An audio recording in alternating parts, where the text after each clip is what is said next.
not too familiar with these guys, Manua and Ozdemir. I've seen Manua's last fight and Ozdemir.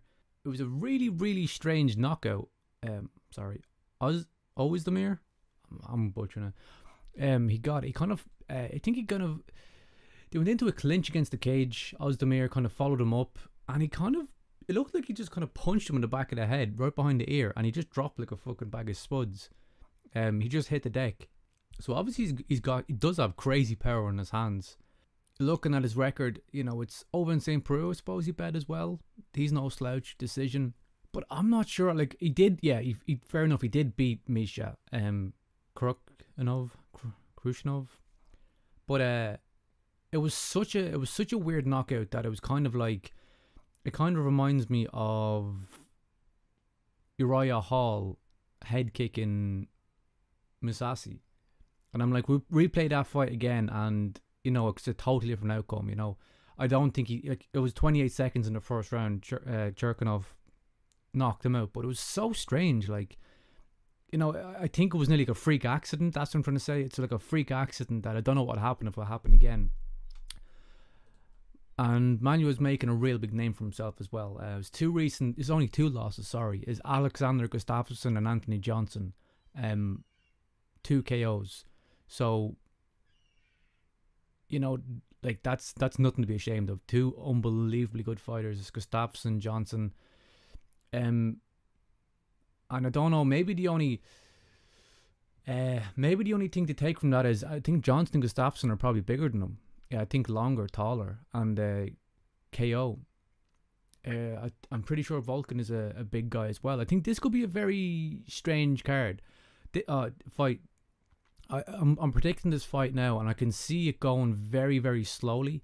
And I think they're going to be very reserved in pulling the trigger, very reserved and engaging. It's going to be a long feeling out process. And I think someone's going to pull the trigger, and it's just who pulls it first. Two guys of extreme explosive power in the hands. They hit you going down, end of. And I think it's who pulls first and whoever connects. I can see this fight going on a bit, but the only thing I'm thinking is I'm looking at his record now. A lot of guys I don't know, he's only got 2 fights in the UFC. Ovince Saint Preux, split decision. Misha Krushinov. And that to me was a freak. I don't know, yeah, it's a win, fair enough, but it's a freak accident. So this is a very, very close fight. And I think it's one of them fights that it's just, someone's going to get hit and go down, and that's it. I think that's all I'd say. I think very few punches are going to be thrown. Long feeling out process, and I honestly think it's hard to call this one. I think it's either guys. I think it's going to be a knockout. I can't see it going the full distance. I think I'd go with Jimmy Manua, but I would not be surprised if he gets flatlined either. So it's a very, very close fight. I think I'll have to come back to this one and call it, and I'll just pick one randomly because it's very, very close. This is one I'm so looking forward to, and I cannot believe it wasn't embedded. I cannot believe they did not follow around Lawler and Cerrone. Cannot believe it. But that's just a credit to this card though as well, in all fairness. This card is fucking stacked. Really, really, really stacked. So I'm going to start with Cerrone. Remember seeing him years ago, his very first fight, and didn't know who he was, and I was very interested in him. He kind of come out in his Muay Thai kind of style. And he kind of got me invested in him straight away for some reason. I don't know why. I think it was his style. But the thing was, he was very, very slow at starting. He definitely lost the first round. He was very, very slow. He just looked like he was on gear 1, and the other guy was on, say, gear 3. And he was just so slow. He went back and he kind of sat down on the stool, kind of looked about, and you could see him gradually loosen up. Round 2 started, and he was just like, he went from gear, say, 1.5 to 5. And he just went out and put a clinic on the guy for the next 2 rounds. And then after it, he was like, the commentator was saying, geez, you always start off slow, don't you? Then it takes you a while to get going. But once you get going, you're an animal. And that's been Cerrone ever since. Cerrone will take any fight. Yeah, I think everybody loves that about Cerrone. But the thing with Cerrone with me is I think he's a journeyman. I watched him fight. I followed him. Every single one of his fights I followed him closely, and he got his title shot at 155. And that to me was the most disappointing fight I think I've ever seen. Conor McGregor hinted at it. I felt like Cerrone gave up that night. He came into the ring, I don't know, he looked slow, he looked flat. Nothing wrong with that, but the thing with me was, I think he was hitting the stomach and he knelt down on one knee and he kind of looked up at the ref and it was like, call it, he didn't want to be there. And it was like, you took every single fight up until that. Like, it looked like I think he fought like, I think it was a 6 or 7 fight win streak. It was something crazy to get to the title shot. And then, like, it's okay to lose, but I honestly felt like he gave up. Now at 170, he's definitely looked better, but it's hard to see him beating Lawler. It really is. It feels like against really top level competition, really, really top level, he just can't do it. I don't know if it's a mental thing, but Lawler, to me, everyone's going to question Lawler now, and since the Tyrone Woodley knockout, what's he going to be like? What's his chin going to be like? He's not going to be the same. Lawler's a monster. He always has been. He always will. He lost a lot of his fights early on in his career because he threw caution to the wind. I think he lost a few in a row. He was dropped from the UFC and he came back and he was so much better than he was going. That was when he left. He came back and he's just been a monster ever since. He got caught in the last fight and he got dropped. Now, can Cerrone knock him out? Yeah. Cerrone has the power, yes, I think so. I think Lawler is just much stronger than Cerrone. And if Cerrone starts off slow, I think Lawler goes through him. I think it's going to be a very, very interesting fight, but from what I've seen in the Dos Anjos fight, Cerrone did look like me give up. And against top level competition, even he has a loss against Jorge Masvidal, and he put on a clinic against Cerrone. He was amazing against Cerrone. But this is, what happens now with Lawler. What happens now with Lawler? Does he come back, and which one comes back? And a long layoff. Cerrone's active as fuck. But I think the biggest factor in this fight for me is Cerrone against top level competition. I just can't see Lawler coming out and being flat. I can't see Lawler coming out and being afraid to throw punches. That's not in his game. Maybe his chin could be weaker. That's the only thing, there's always questions about that. But from my knowledge, I'm going to have an educated breakdown in my head and kind of a guess. And I just can't see Lawler losing this fight at all. That's my prediction. Cyborg versus Evinger. I know fuck all about Evinger. Straight out there. Fuck all. The main thing is Cyborg. Can she be stopped? I think that's what I'm going to talk about for this. I'm not dismissing Evinger. I can definitely see there being an upset with things like this. There's always upsets. There's always upsets. But Cyborg, I think it's just like, who the fuck's going to stop her? Who's going to beat her? She's just a new level. Women's MMA, she's just the face of. And I'm not trying to get too far into this in this breakdown video, but I think it's a huge shame of the start of her career, and I think her using steroids, it kind of dismissed her in a lot of these cases, of the best of all time. It's she of women's MMA. It's hard to talk about her because of the steroids, and you're kind of thinking, like, let's not call a spade a spade. She obviously did abuse them earlier on in her career. Now she's not, but like, has the changes already taken place, And when she's against the competition, she is so fucking strong. The power, knockout power, it's just like, it's ridiculous. And maybe that was there naturally, and it's hard to tell, what would have happened if she didn't use performance enhancing drugs, but she did. But to me, it's like, it's Cyborg's going to win this fight. To me, she's the best women fighter in the world, hands down. She's an absolute monster. I mean that in the best regard. I'm a huge fan. She's just a straight up killer. I think if Evinger is a hardy opponent, I think she'll last a round, but I can't see her getting out of round 2. I think she's going to take enormous punishment in round 1. If she makes it out, she'll be bloodied up. She's going to go out in the second and just get fucking rocked. Cyborg fighting for a title finally in 145. Say goodnight. It's all over.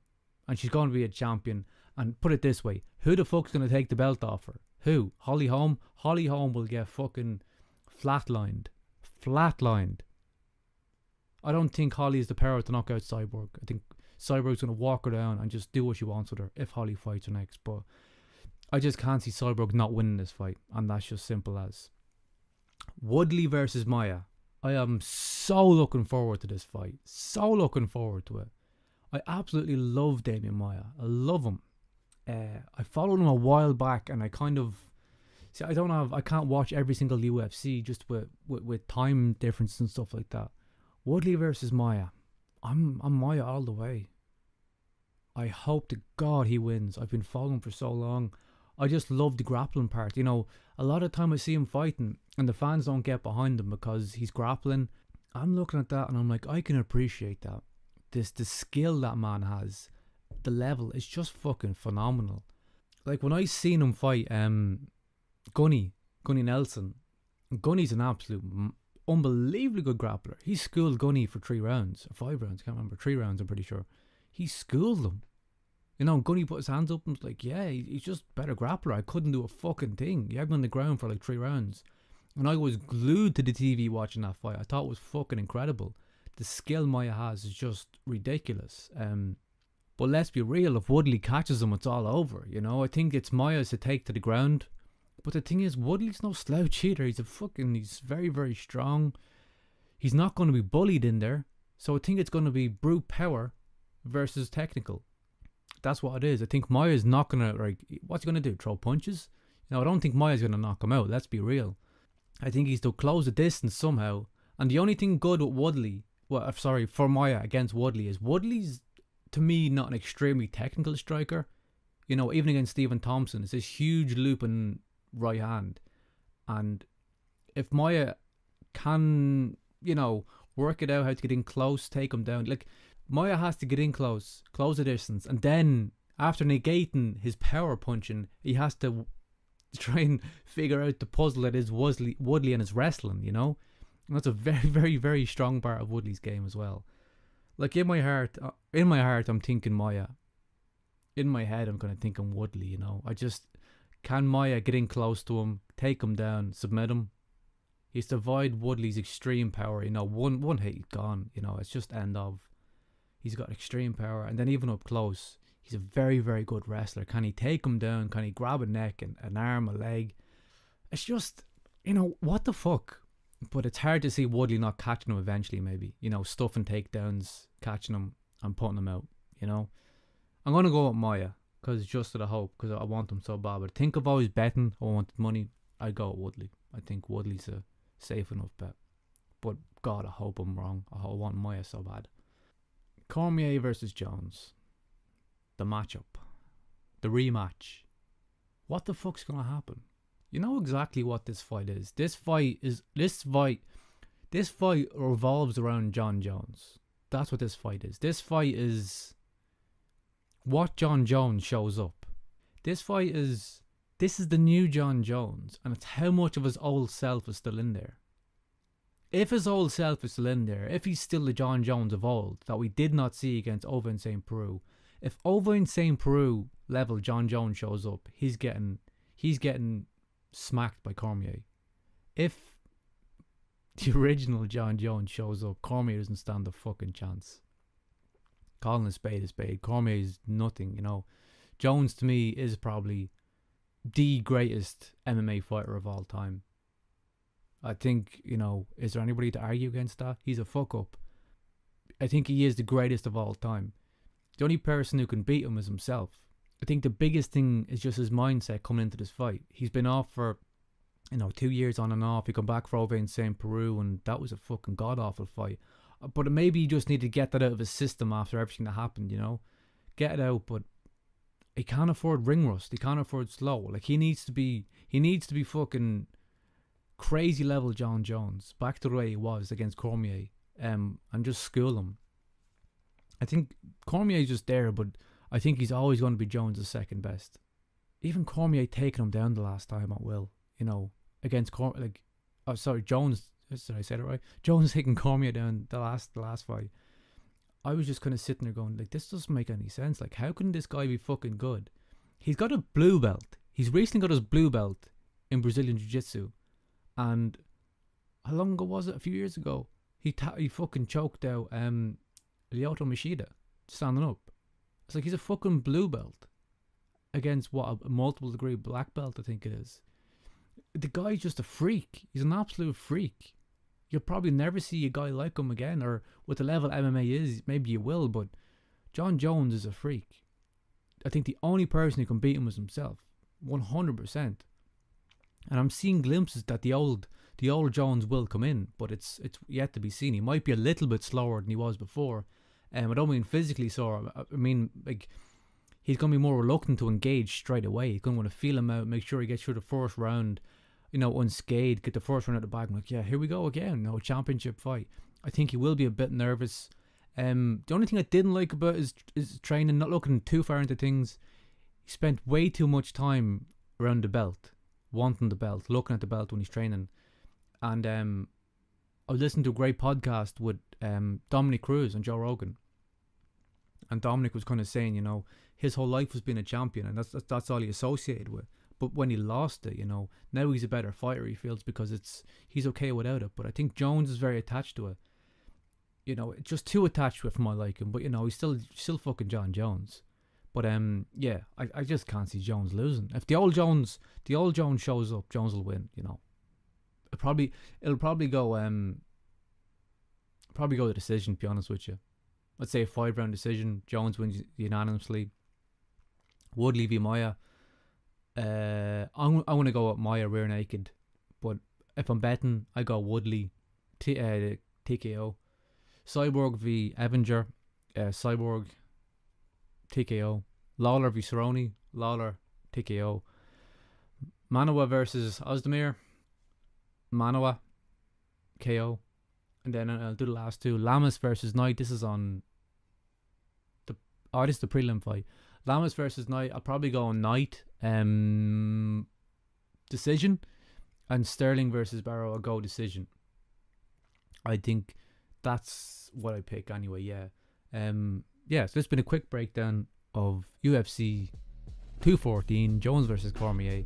Hope you guys liked, and I'll make a recap tomorrow and see how wrong I was.